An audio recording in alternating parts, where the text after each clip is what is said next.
ગુજરાતમાં નૈઋત્યના ચોમાસાના અધિકૃત આગમનને આગામી 14મી જુલાઈના 1 મહિનો પૂરો થશે. 1 મહિનો પૂરો થવા છતાં ગુજરાતમાં હજુ એટલો વરસાદ વરસ્યો નથી.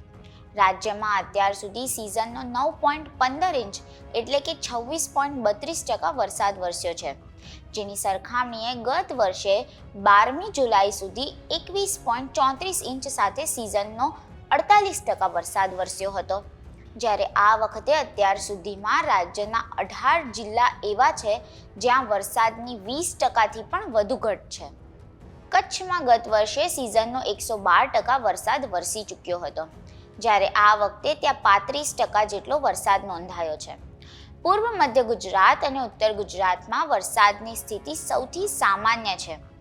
ઉત્તર ગુજરાતમાં 5.20 ઇંચ સાથે સિઝનનો 18.13% અને પૂર્વ મધ્ય ગુજરાતમાં 5.41 ઇંચ સાથે સિઝનનો 16.69% વરસાદ નોંધાયો છે.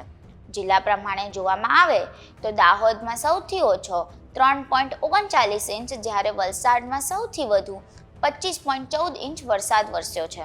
ગુજરાતમાં જૂનમાં 4.52 ઇંચ, જ્યારે 12મી જુલાઈ સુધી 4.62 ઇંચ વરસાદ વરસ્યો છે. 166 તાલુકામાં હજુ 10 ઇંચથી પણ ઓછો વરસાદ નોંધાયો છે.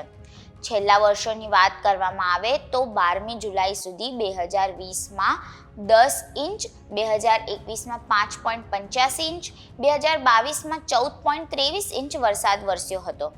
આ સ્થિતિએ 12મી જુલાઈ સુધીમાં સૌથી ઓછો વરસાદ પડ્યો હોય તેવું છેલ્લા 5 વર્ષમાં આ બીજું સૌથી નબળું વર્ષ છે.